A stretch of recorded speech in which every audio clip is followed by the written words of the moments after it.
Fuerte el aplauso para nuestro Dios. Voy a pedir que abra su Biblia en el libro de Génesis, capítulo 37. El libro de Génesis, cuando lo tenga, vaya poniéndose sobre sus pies. Libro de Génesis, capítulo 37, versículos del 2 en adelante. Cuando lo tenga, me dice un fuerte amén.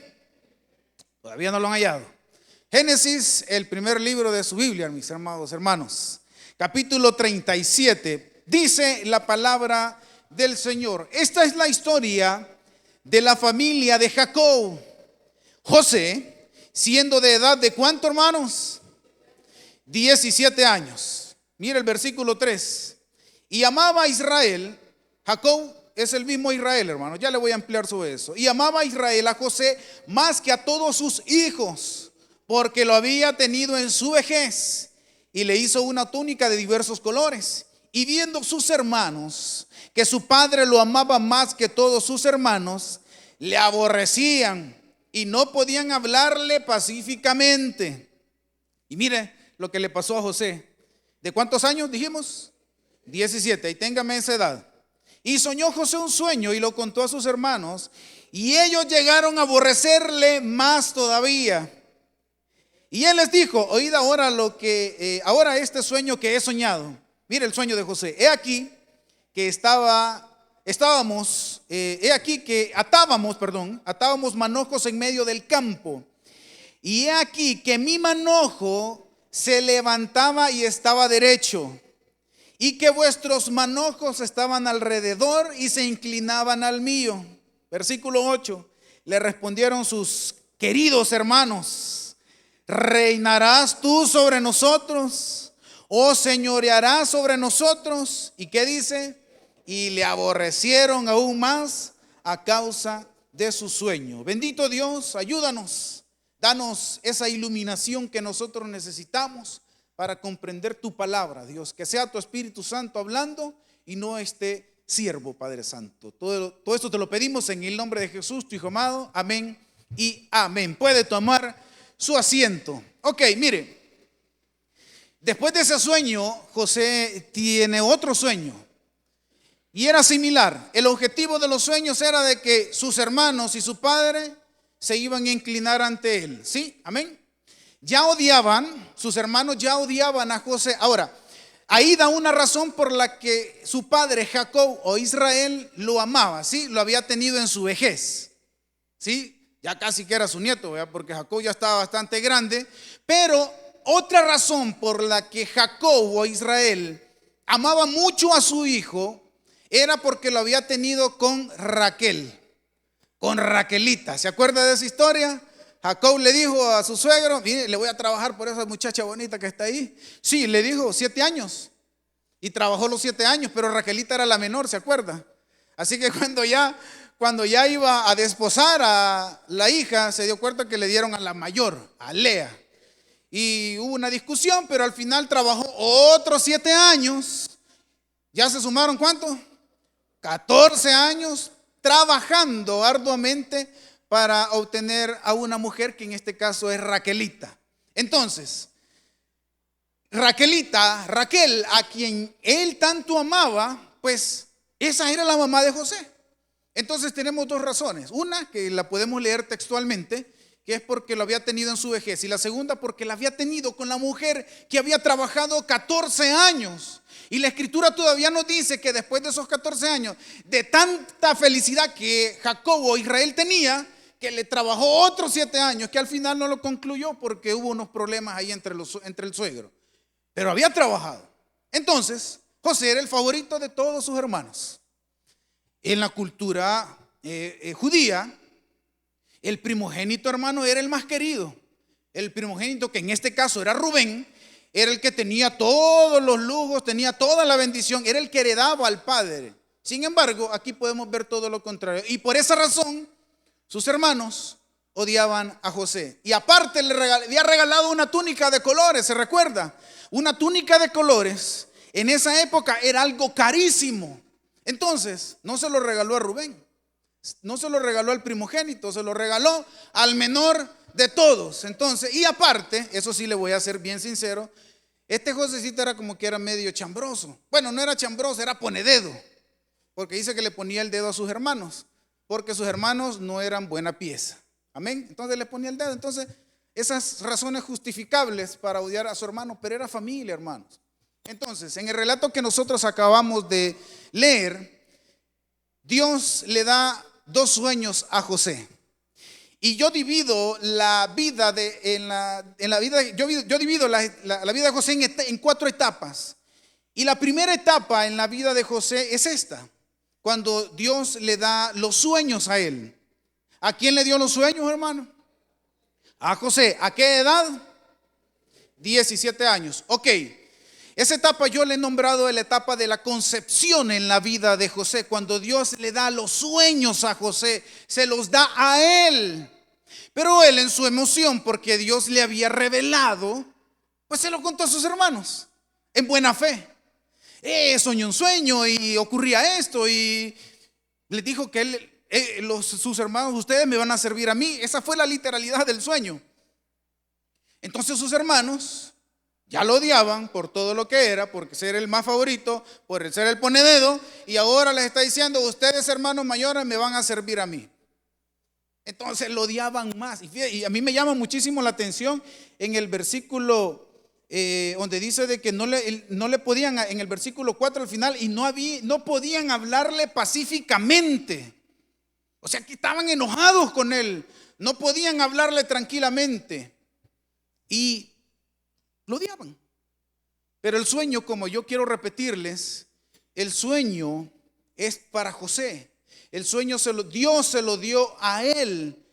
Es comprensible de que José lo compartiera con sus hermanos.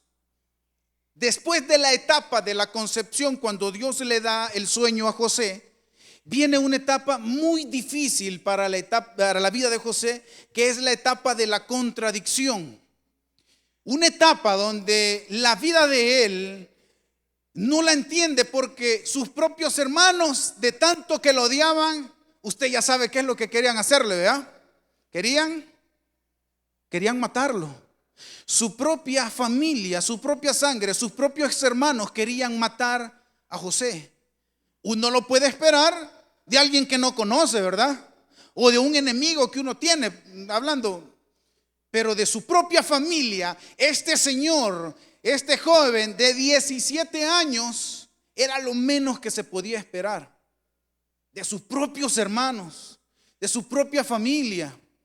Que su propia familia empiece a maquinar, matarle. Y mírele, eso está en el capítulo 37, siempre ahí, un poquito más adelante, en el versículo 26.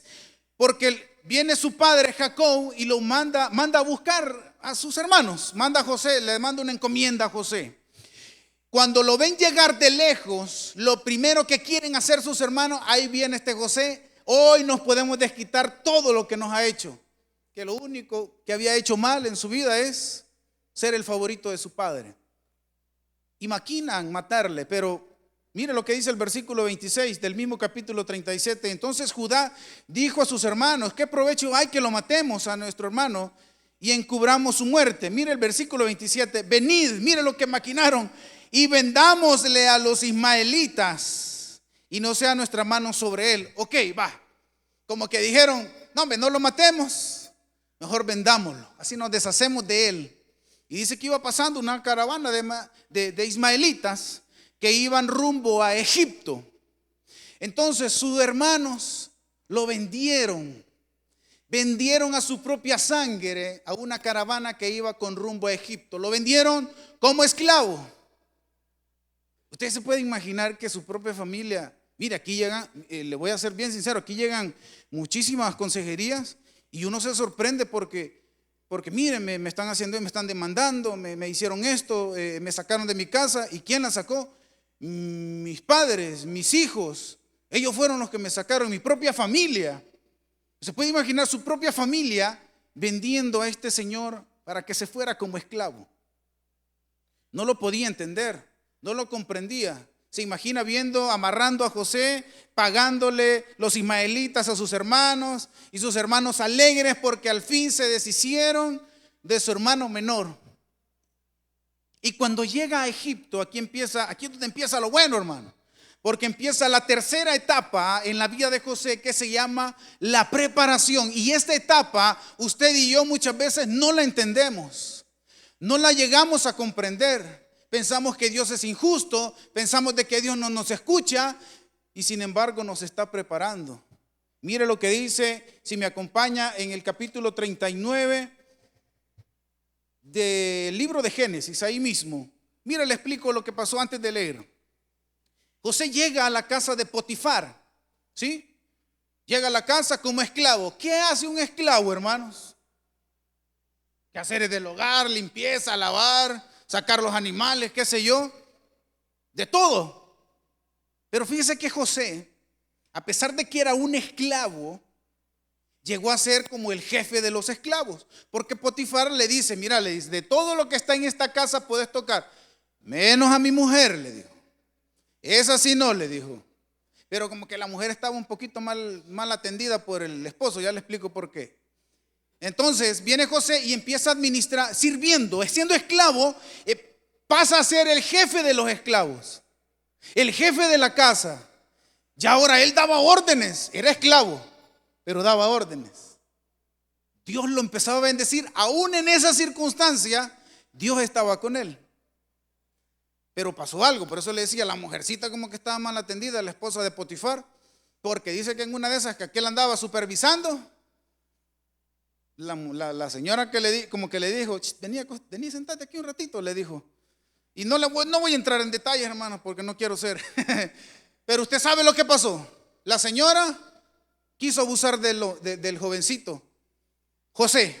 Y aquel dijo, mejor aquí corrió que aquí quedó, dijo yo, porque yo soy fiel a Dios. Y dice que salió corriendo, pero la mujer le alcanzó a agarrar la túnica y quedó parte de la túnica de él. Y mire lo que dice el pasaje del capítulo 39, del versículo 37. Entonces, ella llamó a su esposo, ¿verdad? Y le viene y cuando llegó su esposo le dice, entonces le habló ella las mismas palabras diciendo, mire lo que dice, el siervo hebreo que nos trajiste vino a mí para deshonrarme. Y cuando yo alcé mi voz y grité, él dejó su ropa junto a mí y huyó afuera. Mire qué mujer más malvada. Ella era la que quiso abusar del muchacho y ella lo acusó. Y mire lo que dice en el versículo 20. Y tomó su amo, Potifar, a José y lo puso en la cárcel donde estaban los presos del rey, y estuvo allí en la cárcel pagando una sentencia por un crimen que no cometió. Increíble, ¿verdad? Ya sus hermanos lo habían vendido como esclavo, a empezar a trabajar como esclavo. Y cuando ya era alguien importante, entre comillas, vienen y lo acusan de algo que no cometió y lo llevan a la cárcel. ¿Qué pensaríamos nosotros al llegar a ese nivel con Dios? Dios ya no me quiere, Dios no me escucha. Mire, yo le voy a decir, abriendo un paréntesis, cuando usted le ora a Dios y Dios no le contesta, quiere que le diga algo, hermano. Hasta esa es respuesta, hermano. Hasta cuando Dios no dice nada y usted por más que le ora y le pide a Dios y Dios calla, hasta esa es respuesta. Porque hay cosas que nos corresponden hacer a nosotros, no a Dios. Hay cosas en nuestra vida que sí debe, por eso en la oración, no sé si puso atención, Naamán pidió el milagro a Eliseo. Y Eliseo le dijo, ok, vas a obtener tu milagro, pero anda, sumergite al río Jordán. Entonces viene Naamán, pidió el milagro, pero trabajó por el milagro. Y nosotros solo pedimos, vea, dame. Pero ¿y por qué no nos capacitamos? ¿Por qué no nos preparamos? ¿Por qué no sacamos la licencia antes, pidiéndole un carro, pidiéndole una moto, y nosotros no tenemos ni manejar podemos, pues? Hay que pedir el milagro, estoy de acuerdo, pidamos, lloremos, ayunemos de todo corazón, pero también trabajemos por el milagro. Entonces, pero fíjese qué curioso, porque aún en la cárcel, este señor, mire lo que dice el versículo 21, pero Jehová estaba con José y le extendió su misericordia y le dio gracia en los ojos del jefe de la cárcel, y el jefe de la cárcel le entregó en mano de José el cuidado de todos los presos. Espéreme. Que no José era el preso. ¿Y usted qué acaba de leer? Estaba pagando una condena por un crimen que no cometió. Ok, pero estaba en la cárcel. Era un preso, un condenado, cumpliendo una pena. Y viene el jefe de la cárcel y le entrega la llave, así como: voy a ir al baño, te dejo las llaves. Y así a través de la reja, ¿verdad? Te dejo las llaves, ya regreso. Hasta ahí estaba la misericordia de Dios. ¿Cómo se llamaba esa etapa? Le dije: preparación. Pues resulta que estando en la cárcel, José, no quiero extenderme en mucho eso porque el objetivo es lo que viene después, que José interpreta unos sueños a uno de sus amigos, uno para bien y uno para mal. Y el copero del rey, Faraón tiene un sueño y quiere que se lo interpreten, y manda a llamar a muchísima gente y nadie le puede interpretar el sueño. El copero, que había sido uno de los amigos en la cárcel de José, le dice: ahí en la cárcel hay alguien que puede interpretar el sueño. Y mandan a llamar a José. Y viene José, déjeme ver, eso está en el capítulo 41, si me acompaña. Miren el versículo 17, solo vamos a leer unos versículos. Entonces Faraón dijo a José: en mi sueño me parecía que estaba a la orilla de un río. ¿En dónde estaba? ¿Qué río sería ahí, hermanos? Si estaba en Egipto, en el Nilo. Ok, no lo dice, pero podemos especular. Y que del río subían 7 vacas gruesas de carne y hermosas. Mire el versículo 19. Y que otras 7 vacas subían después que la flaca. Y lo que sucedía, ahí sigue avanzando en el texto, es que las 7 vacas, eso lo dijo Faraón. ¿Sí? Eso es lo que soñé. Y de ahí le dice otro sueño similar. Solo nos vamos a enfocar en el de las vacas. Entonces viene José y le interpreta el sueño. Y le dice: las 7 vacas gordas son 7 años de abundancia. Pero seguido de esos 7 años de abundancia, vienen 7 años de sequía. José le interpreta el sueño. Y no solo le interpreta el sueño, sino que le da lo que tiene que hacer para atravesar esas dificultades.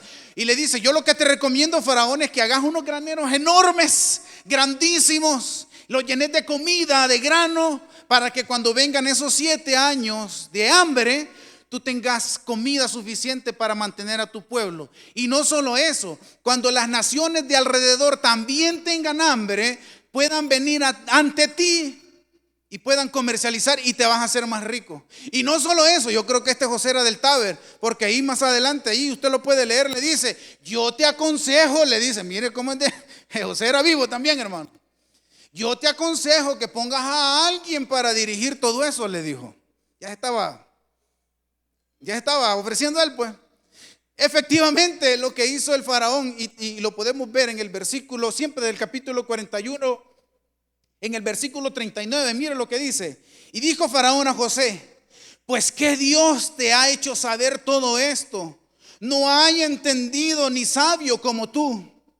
Mire lo que le dice: tú estarás sobre mi casa, y por tu palabra se gobernará todo mi pueblo. Solamente en el trono seré yo mayor que tú. Ok, me interpretaste el sueño.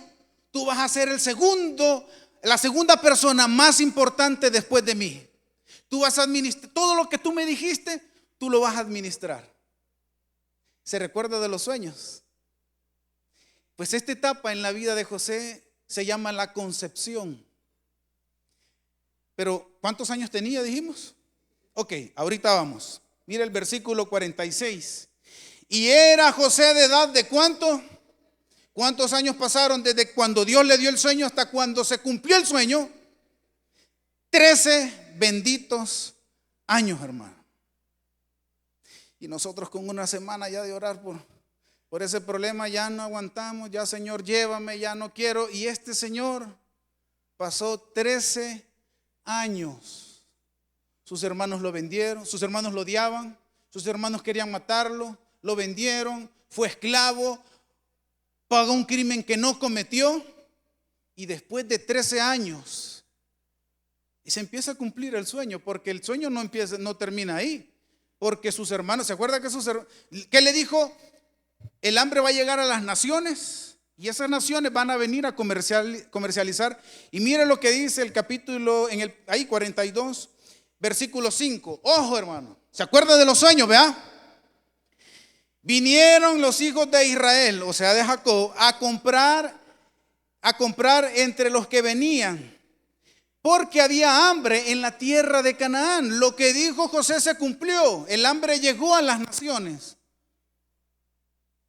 Mire el versículo 6. Y José era el señor de la tierra, quien le vendía a todo el pueblo de la tierra. Y llegaron sus hermanos a José. ¿Y qué dice? Y se inclinaron rostro. ¿Y qué fue lo que les dijo José en su sueño? Ahí se estaba cumpliendo el sueño de José. Hace 13 años antes, él lo había recibido, pero tuvo que pasar un proceso en su vida para que se cumpliera. La historia no termina ahí. Ya concluyendo la historia de Jacob, de José, mire capítulo 45, versículo 5, 2 hojitas más adelante. Porque José quería probar que sus hermanos habían cambiado. Y efectivamente, si usted se pone a leer, hermanos, bien bonita la historia, sus hermanos habían cambiado, sus hermanos estaban arrepentidos por lo que le habían hecho a su hermano menor. Pero ellos pensaban que había muerto.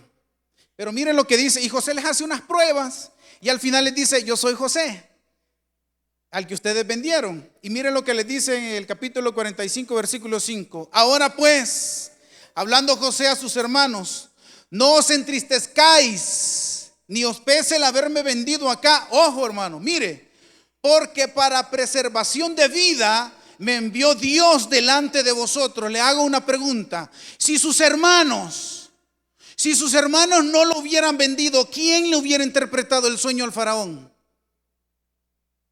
Y el hambre hubiera llegado a Egipto, ¿sí o no? Por eso le dice: hey, tranquilos, no se para preservarlo. Si yo no hubiese estado aquí, el faraón no hubiera sabido qué hacer, porque dice que mandó a llamar a mucha gente y nadie le interpretó el sueño. Pero este señor sí. Pero pasaron 13 años. El proceso en nuestra vida, mis estimados hermanos, es necesario. Los procesos en nuestra vida, de lo que le estemos pidiendo a Dios, son necesarios que pasemos circunstancias que nosotros podamos aprender. Le hago otra pregunta. Le dije que José había sido esclavo en la casa de Potifar. Sí, aprendió a administrar la casa de Potifar, ¿sí? Lo metieron a la cárcel. ¿Y qué aprendió? ¿Qué hizo ahí? Administró la cárcel. Si él no hubiese aprendido a administrar en lo poco, ¿cómo hubiese administrado en lo grande cuando lo pusieron como segundo después de Egipto? Son necesarios lo que usted está pasando ahorita, hermano. Es necesario que lo pase porque usted está aprendiendo. Usted está aprendiendo a depender de Dios. Usted está aprendiendo a no depender de ningún hombre. Gloria a Dios. Entonces, no se aflija. Son necesarios. Quiero ilustrarlo de la siguiente manera. Ya me quiero salir un poco del texto bíblico. ¿Conocen las katanas ustedes? Las espadas que ocupan los samuráis. Unas espadas bien bonitas. Pues su fabricación artesanal, ahora ya se hace comercial, hermano, ¿verdad? Pero la fabricación artesanal las hacen las espadas con más filo y más duras de la tierra. Su fabricación artesanal, para obtener la materia prima, se crea un horno único. Y la materia prima pasa 3 días sin que el fuego se acabe en el horno. 3 días, hermanos. Vaya haciendo la cuenta por ahí. Después de esos 3 días el horno se destruye y se saca lo mejor de esa materia prima. Se saca, se selecciona porque va a pasar a la forja, a donde va a ser forjada. Y el proceso son unas, ¿cómo se llama? Es carbón incandescente y la materia prima se mete y se saca y se empieza a golpear, a empezar a golpear una y otra vez. Se vuelve a meter, se saca, se le da el diámetro adecuado y se vuelve a meter y se empieza a doblar. Fíjese, la empiezan a doblar, la meten y la empiezan a doblar hasta que vuelve a ser chiquita y nuevamente la meten y empiezan a alargarla. Adivine cuánto tiempo pasan haciendo eso. 3 meses, hermano. Cuando ya se tiene el diámetro adecuado, la curvatura que no la da el calor, sino que la da el agua, la curvatura, pasan a sacarle filo. Pasan a sacarle filo, porque tiene que quedar con filo, ¿verdad? Y ocupan unas piedras de afilar del tamaño de un ladrillo hasta unas que caben en la yema del dedo, hermano. A sacarle filo. Imagínense esa chiquitilla, a empezar a sacarle filo despacito, tranquilo. Imagínense la paciencia del hombre. Ese proceso dura 10 días y le sacan filo, despacito. ¿Cuántos días llevamos ahí? 3 meses más 3 días del inicio más 10 días. ¿Cuánto llevamos? 3 meses con 13 días, ¿verdad? Yo lo que puedo decirle, mis hermanos, es que el proceso que lleva la elaboración de esta espada es como en nuestra vida. Son necesarios. Es necesario que nuestra vida y por eso le decía, no es que sea injusto, no es que sea malo, no es que Dios esté con una gran lupa y poniéndola en el sol y quemándonos a nosotros. No es que no es eso.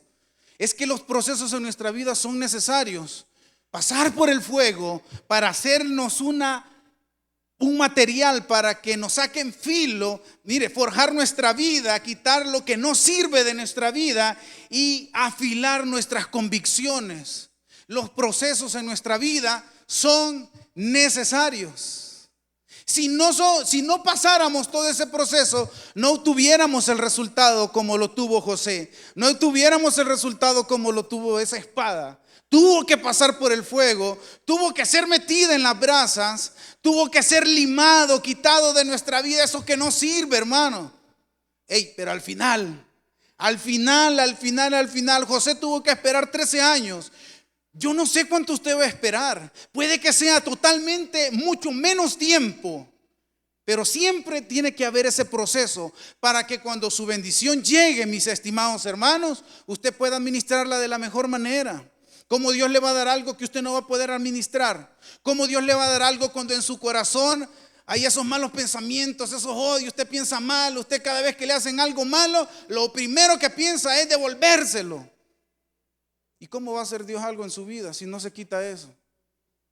Son necesarios. Y le tengo una sorpresa y perdón, disculpas, porque los procesos en nuestra vida no van a pasar una vez, van a pasar 2, 3, muchísimas veces en nuestra vida, pero son necesarios para que cuando obtengamos lo que le estemos pidiendo, lo que usted le está pidiendo hoy a Dios, cuando usted lo tenga, usted lo pueda cuidar.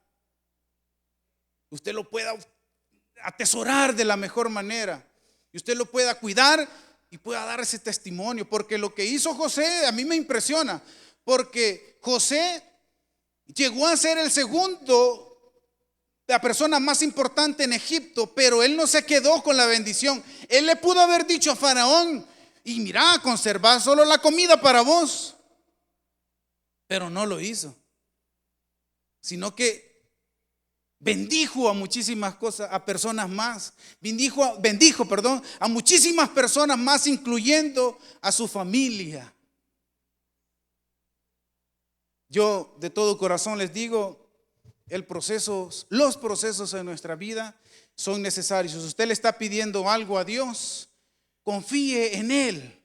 Crea en Él, aunque difícil que parezca, porque difícil es, hermano. Yo no me puedo parar y venirle a decir: hermano, confíe.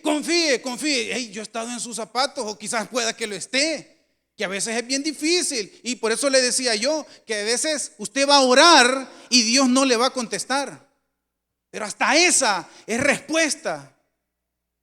Y usted tiene ahí un libro en sus manos que va a encontrar absolutamente todas las respuestas que usted necesita. Y va a sentir empatía, porque yo no sé cuántos de ustedes sienten empatía con este Señor. Porque a mí por eso me encanta la historia de José, porque yo me identifico con él.